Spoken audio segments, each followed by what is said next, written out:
हरे दुर्गा माता की जय। श्री गणेशाय नमः। श्री सीतारामचंद्राय नमः। चला वयाला गुणाता पार्वती झाली माईक सीता, तिचे निवरदाने तत्वता माईक सीता पावसी। रामचंद्र भगवान की जय। इंद्रजित खोटे नाटी सीता करण्यासाठी भगवान शंकराला शरण गेले आणि शंकराला खोटी सीता मागू लागले। त्यावेळी भगवान शंकर इंद्रजिताला सांगतात, इंद्रजिता मला मात्र अशी खोटी सीता बनवून देता येणार नाही।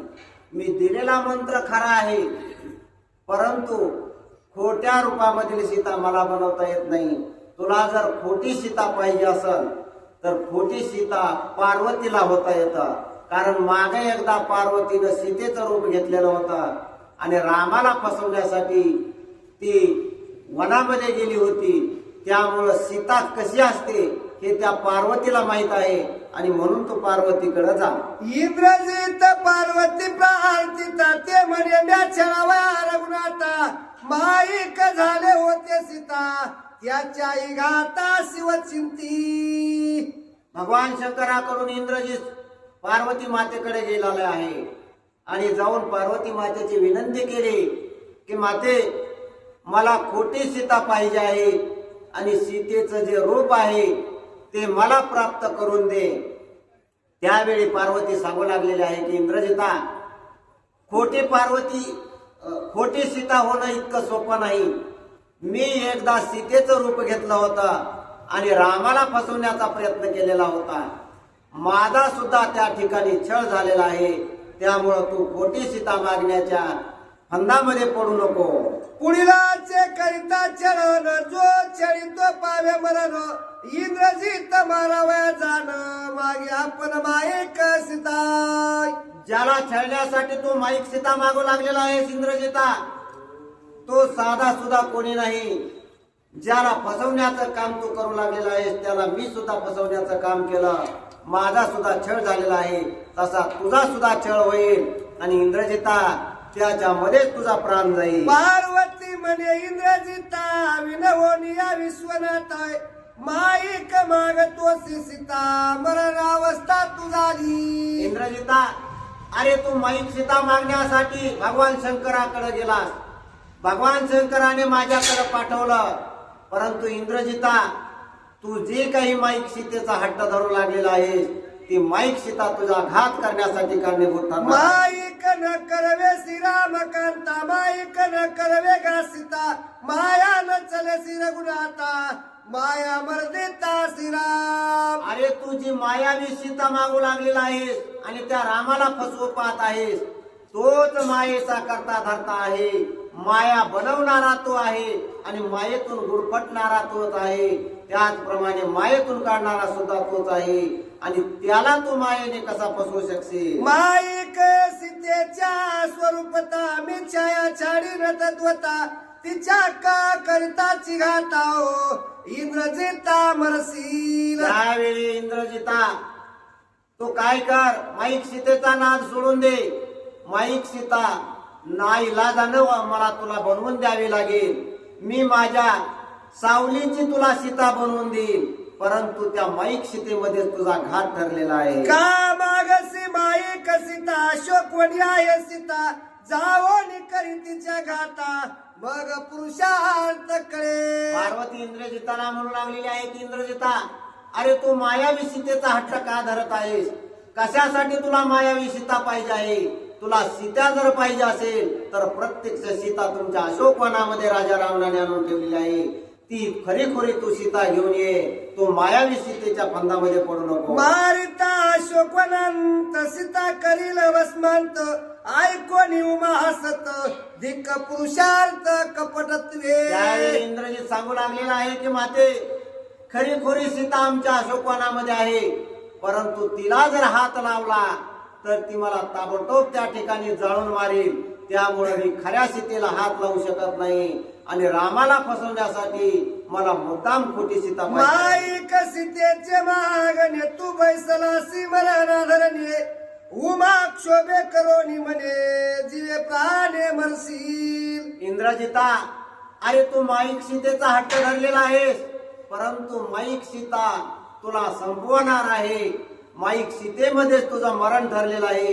त्यामुळे इंद्रजिता, मी परत परत तुला सांगत आहे की मायावी सीतेचा तो हट्ट सोडून दे. इंग्रजीत म्हणे आपण मज सर्वता नय मरण निज मरणाचे लक्षण स्वयापन अनुवादे. त्यावेळी इंद्रजित सांगू लागलेला आहे की माते, माझ्या मरणाची चिंता करू नका. माझं मरण असं कुणाकडूनही होणार नाही. ज्याच्या हातून माझं मरण ठरलेलं आहे ते मी तुला सांगतो. म्हणून इंद्रजित त्याचं मरण कुणाकडून आहे हे 12 वर्ष निराहारी जो का बाळ ब्रह्मचारी ऐसा पुरुष नाही संसारी मी कैसे परी मरेन. इंद्रजिताचं मरण अशा पुरुषाकडून होतं की जो 12 वर्ष अन्नाचा कणही ज्याने खाल्लेला नाही, 12 वर्ष जो झोपलेलाही नाही, अशा प्रकारचा बाल ब्रह्मचारी असणारा पुरुष, आणि त्याच्या हातून माझं मरण आहे असं आपलं मरण इंद्रजित पार्वतीला ऐसे मानवनी निश्चयसी इंद्रजित येवनी संन्यासी माईक सीतेच्या मृत्यूसी गडगंजेसी काढली. त्यामुळे मला माईक सीता हवी आहे आणि ती मी नेणारच असा हट्ट धरून बसलेला इंद्रजित, आणि त्या हट्टापायी पार्वतीनं या इंद्रजिताला आपली असणारी सावली दिली आणि त्या सावलीचीच प्रतिरूप सीते होईल असं सांगितलं. त्यावेळी तो इंद्रजित परत सैन्यामध्ये आलेला आहे आणि सैन्यामध्ये येऊन सैन्याला घेऊन तो युद्धासाठी जाऊ दडदडा निशान गोसी शंख वेरी गडगंजेसी सीतानी युद्ध आणि युद्धापासी वानरी तिसी देखील. मायावी सीता बनण्याचं आश्वासन मिळाल्यानंतर इंद्रजिताला उल्हास आलेला आहे आणि अति उल्हासानं तो आपलं सर्व सैन्य घेऊन वानर सेनेच्या समोर युद्धाला गेलेला आहे. जे का पार्वतीवर दत्त माईक सीतार तीरत असतो राक्षस सेना परिवार युक्त आणि निवदार्थ संग्राम. जय पार्वतीची प्रतिछाया सावली म्हणजे सीतेचं जे काही रूप होतं ते सीतेचं मायावी रूप त्या इंद्रजितानं आपल्या रथामध्ये घेतलेला आहे आणि तो रथ घेऊन युद्धाला शिव सांगे वायू पासी गुहे सांगावे हनुमंतासी माईक मारिता माईक सीतेसी कैवारासी न करावे.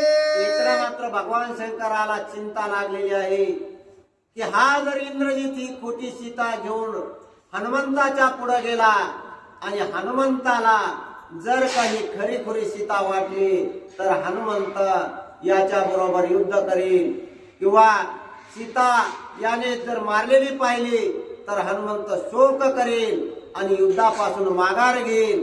म्हणून अगोदरच नियोजन करून भगवान शंकरानं वायुदेवाला सांगितलं की वायुदेवा तुम्ही जा आणि हनुमंताला सांगा की इंद्रजिताने आणलेली सीता खोटी आहे. एकता सीतेची आघाता हनुमान कैला ती अनर्था मारोनी राक्षस समजता स्वय सीता सोडवील. जर हनुमंताला बातमी नाही कळाली तर ही खरी सीता आहे असा हनुमान मानेल आणि त्याच्या समोर इंद्रजित ही खोटी सीता मारेल.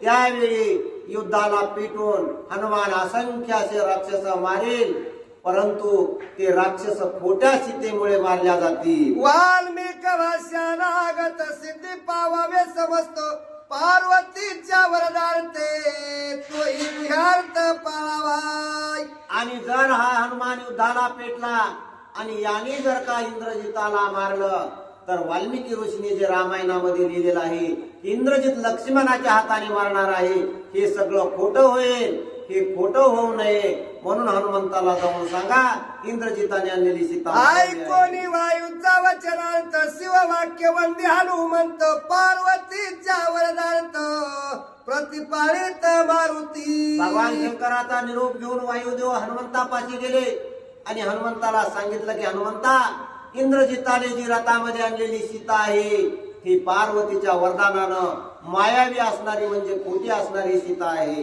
करावया सीतेच्या गाता रती वाहोनी माईक सीता इंद्रजित होय आणि ताकपी देखती संग्रामी. हनुमंता ही इंद्रजिताने आणलेली खोटी सीता तुम्हाला दाखवण्यासाठी आणलेली आहे आणि तुमच्या समोर तो या सीतेला मारणार आहे.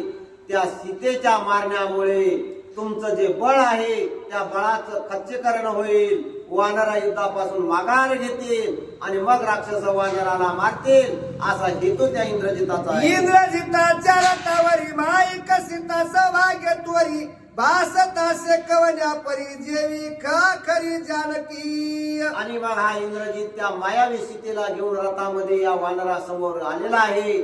त्यावेळी ती सीता अशी दिसू लागलेली आहे की कोणी पाहिले तरी खरोखरच ही सीता आहे असं वाटलं असतं. मातांची केस श्रेणी जटा बंधन वळी वेणी एक वस्त्र शयाधरणी दिनवदन जानकी. जशी अशोक वनामध्ये सीता एक वस्त्रावरती होती, तिनं 6 महिन्यापासून केसाला सुद्धा फणी लावलेली नाही आणि मळकट साडी अंगावरती घातलेली आहे. गुडघ्यामध्ये मुंडकं घालून डोळ्यामधून पाणी तिच्या वाहू लागलेलं आहे. अशा प्रकारच्या रूपामध्ये असणारी सीता या इंद्रजिताच्या नगे रथात अस्तर न पावरण नगे अभ्यंग मर्दन तेने सर्वांग पैजान दिश संपूर्ण मलित. ज्या दिवशी सीता रावणाने नेली त्या दिवसापासून सीतेला अंघोळ नाही, तेल फणी नाही किंवा तिने वस्त्र सुद्धा बदललेलं नाही. तिला अंतरायला नाही, पांघरायला नाही. जशी नेली तशी 6 महिने त्या अशोक वृक्षाच्या झाडाखाली आहे. त्यामुळे तिच्या अंगावरती धूळ बसलेली आहे, साडी मळालेली आहे, केस सुद्धा मळकटलेले दिसत आहे. अशा स्वरूपामध्ये असणारी सीता रथामध्ये या इंद्रजिताने आणलेली आहे. नगे मंडन भूषण नगे सुमन चंदन नगे तृषार्थ जीवन श्रीराम ध्यान निष्ठा. गेल्यापासून सीतेने अन्नाचा कण खाल्लेला नाही किंवा पाण्याचा घोट सुद्धा घेतलेला नाही. फक्त ते रामनामाचं स्मरण करीत रामनामाच्याच बळावरती 6 महिन्यापर्यंत जिवंत. राक्षसी आणि तरणंत स्त्री स्वभाव भयभीत रतर जरेनुनी सर्वांग व्याप्तो दिश भयभीत जानकी. अशा प्रकारची सीता रथामध्ये इंद्रजिताने घातलेली आहे. रथ घोडे घेऊन पळू लागलेले आहेत. सोबत अनेक घोडे हत्ती आहेत आणि त्या रथाच्या घोड्याच्या धुळीनं त्या सीतेचं सर्व अंग माखून गेलेलं आहे. सीता दे कोणी हनुमंत सांडवणी आणि ज पुरुषार्थ शिववाक्य पै ध्यान असतो दिश तटस्थ पै राहिला. इंद्रजिताचा रथ आल्यानंतर हनुमंताने त्या मायावी सीतेकडे पाहिलं आणि हनुमंताला सुद्धा वाटलं की सीतेची काय दुरावस्था आहे. क्षणभर तसं वाटलं, परंतु लगेचच वायुदेवाने जो सांगितलेला निरोप होता तो लक्षामध्ये आला आणि हनुमंत सावध चित्ताने उभे राहिले. इंद्रजित हस्तगत रती जानक्या क्रंदत तिथे दे कोणी हनुमंत आश्रुस्त्रवत अति दुःखे. इंद्रजित रथ पुढे हाकू लागलेला आहे आणि सीता मात्र त्या ठिकाणी रडू लागलेली आहे. सीता सतीचे हनन हनुमंत स्वय दे कोण अश्रुधारास्त्रवतीने नो करिनुदान अति दुःखे. अशा प्रकारे दुःखित असणारी रडत असलेली सीता, अतिशय मलिन झालेली सीता आणि विद्रूप अवस्था त्या सीतेची पाहून हनुमंताला दुःख होऊ लागलं. हनुमंत रडू लागलेले आहे. सीता सतीचे हनन हनुमंत स्वय दे कोण अश्रुधारास्त्रवतीने न करिनुदान अति दुःखे. अशा प्रकारची या सीतेची दुरावस्था झालेली पाहिली आणि हनुमंताला दुःख झालेलं आहे. सीता सतीचे हनन हनुमंत स्वय दे कोण अश्रुधारास्त्रवतीने न करिनुदान अति दुःखे. देवोनी दे कोणी सीतेचा पैघात हनुमान कैराती अनर्थ होता इंद्रजित दाखत तेने तोरणता देखील. इकडं इंद्रजिताच्या मनामध्ये होतं की ही आता आणलेली सीता मी हनुमंताच्या समोर उभी करीन, तिच्या केसाला धरीन आणि तलवारीने सीतेचं मुंडकं छाटीन. त्यावेळेस मात्र हनुमंताला राग येईल आणि हनुमंत माझ्या बरोबर युद्ध करण्यासाठी जवळ येईल. त्यावेळी हनुमंताला आम्ही अनेक राक्षस मिळून मारू. माझं तर मरण हनुमंताच्या हातून नाही. सीता मारल्याचं पाहिल्यानंतर अतिशय क्रोध हनुमंताला येईल असा उद्देश या इंद्रजिताचा होता. परंतु घडलं मात्र उलटच. अशी मलिन असलेली सीता रथामध्ये पाहिली आणि हनुमंताला क्रोध येण्याऐवजी हनुमंत रडू लागलेले रडता दे कोणी हनुमंता केसी धरोनी या सीता इंद्रजित साठोपे घरी देता हो इसी मी आता मारिले.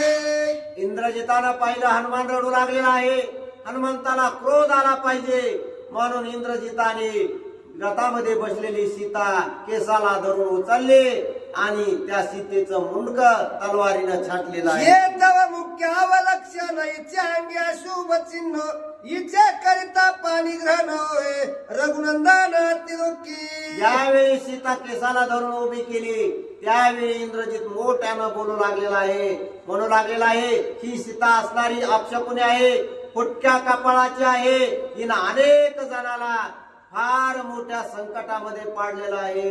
हिनं ज्यावेळी ही जन्मली त्यावेळेस हिनं जनकाला सुद्धा संकटामध्ये पाडलेला आहे. हिच्या लग्नाचे महाजारी परशुराम येसी झुंजारी हो पडली श्रीरामाची श्री भाग्यकारी वाचला.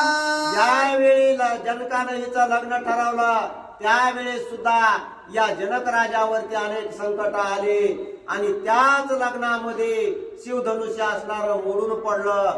रामाचा आणि सीतेचा विवाह झाला, तोही सुखासुखी झाला नाही. ज्या वेळेस नवरी वाट लावण्याची वेळ आली त्यावेळी जनक राजाच्या घरी परशुरामाचं फार मोठं संकट आलं. परशुरामाने रामाबरोबर युद्ध केलं म्हणजे सीतेचा जन्म झाला. त्यावेळेस पासून की ज्याच्याकडे जाईल त्याला संकट आणू ये लागले. तव समूळ करंती बैसोनी श्रीरामाचे पाठी आवे ध्येयत उठा उठी घातला दिक्पाटी श्रीराम. या करंट्या कपाळाच्या सीतेनं रामाबरोबर लग्न केलं आणि रामाच्या माग सुद्धा दुःख लागलं. लग्न होऊन अयोध्येमध्ये आल्यानंतर तरी सुखाने राहिली का?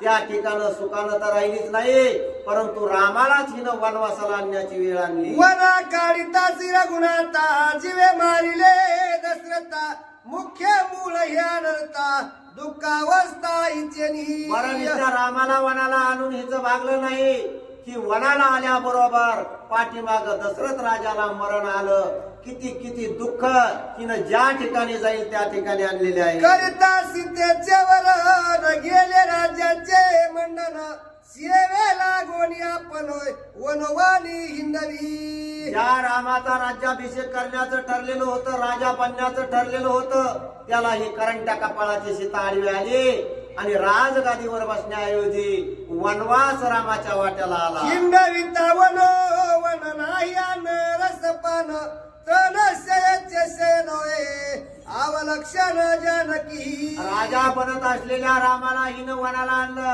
आणि वनाला आणल्यानंतर अन्नाचा कण खाऊ दिला नाही. फळं मुळं पाला अशा प्रकारचं जे भेटल ते खाऊन 14 वर्षे वनवास काढावा लागला. सीता निखळ दुःख करासी दुःख करावया श्रीरामासी स्वयाली वनवासासी दुःख बहुतासी दिदले. रामाला हिनं असंख्य असा त्रास त्या वनामध्ये भोगावा लागलेला आहे. हिनं कुणालाच सुखाने जगू दिलेलं नाही. हृदो हृदय धरिले वाटे येता दुःखी केला निज भरता विराजे मारावे रघुनाथा तोच्याव चित्ता निमाला. असंख्य अशा यातना हिच्या संगतीनं राम आणि लक्ष्मणाला किंवा त्या अयोध्या नगरीला आलेल्या आहेत. त्यामुळे ही अशी करंट्या कपाळाची असणारी सीता या ठिकाणी राजा रावणाने आणली. परंतु लंकेमध्ये सुद्धा असंख्य असे संकट या सीतेच्या रूपाने आलेले आहेत. ही आणखीन पुढे काय करेल याचा नेम सांगता येत नाही.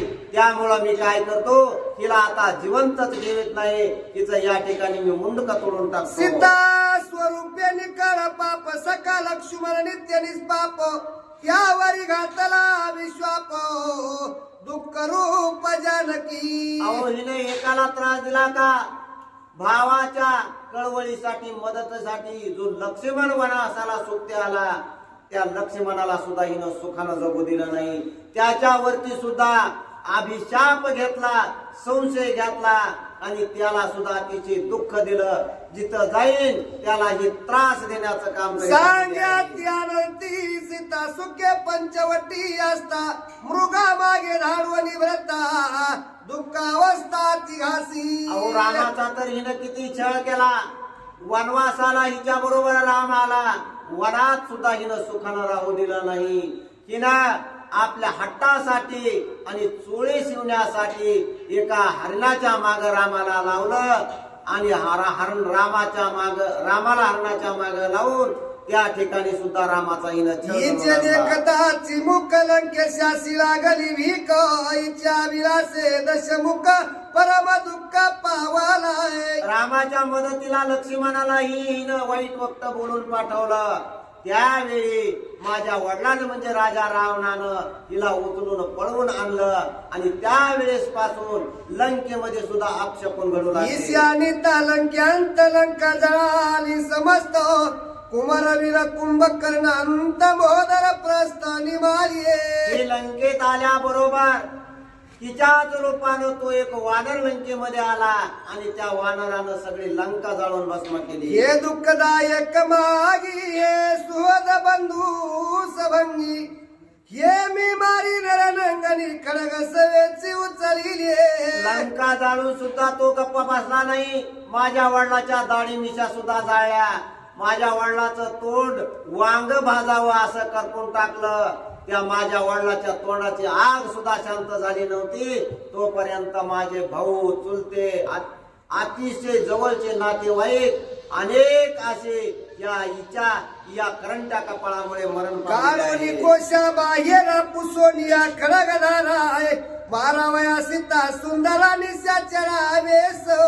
आणि आता अजून हिला जर जिवंत ठेवलं तर आणखीन पुढे ही काय काय करीन. त्यापेक्षा मी काय करतो हिला आता याच ठिकाणी माझ्या तलवारीनं हिचा मुंडक तोडतो आणि हिला मी संपून टाकतो. पुरुषाचे सुमुष्टी हस्ते ते शरवती खडग खचित तेने खडगे सिद्रजिते सीतेचा घात करू आलाय. आणि असं म्हणून त्यानं जे डाव्या हातामध्ये त्या सीतेचे केस धरलेले होते ते केस तसे धरलेले आहे. उजव्या हाताने आपल्या कमरेची तलवार काढली आणि ती असणारी चमचम करणारी तलवार त्याने सीतेच्या मानेवरती ठेवली. राम नामी आक्रंडती केस कल्पा धरोनी हाती मारावया सीता सती क्रोधानुरती इंद्रजीत. केस हातामध्ये धरलेले आहेत.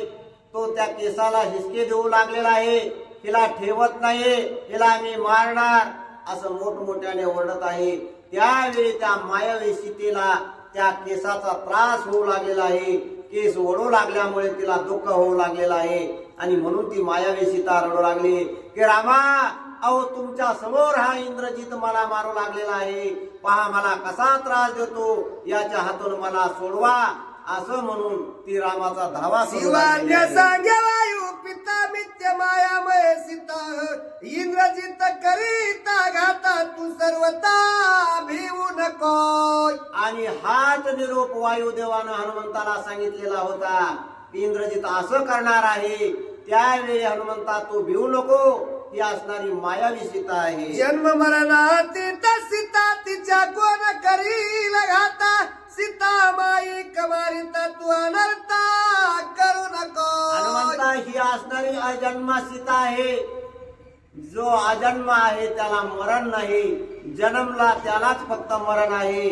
या सीतेला इंद्रजिताच्या हातून मरण नाही.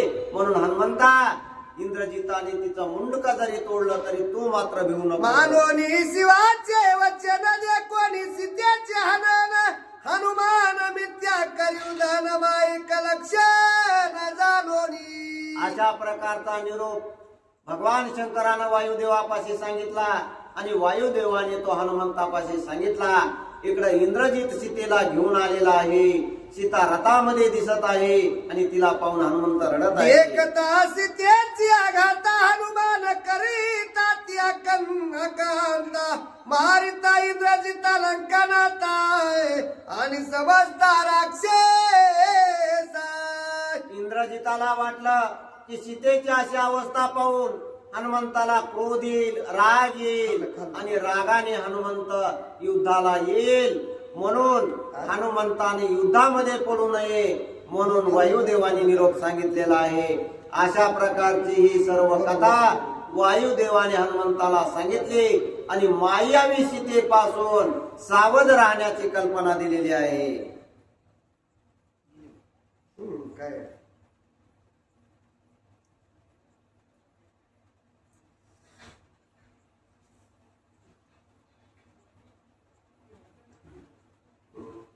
देखता सीतेची आघात हनुमान करिता त्या कांता मारिता इंद्रजिता लंकनात आणि समजता राक्षसाय. हनुमंताला जर राग आला असता तर हनुमंत इंद्रजितासहित राजा रावणासहित सर्व राक्षसाला मारण्यासाठी पेटून उठला असता. जानोनी माई कसिता आज्ञा पाळोनी शिवाचे वचन हनुमान मिथ्या करुदन स्रवती नयन अश्रुधारा.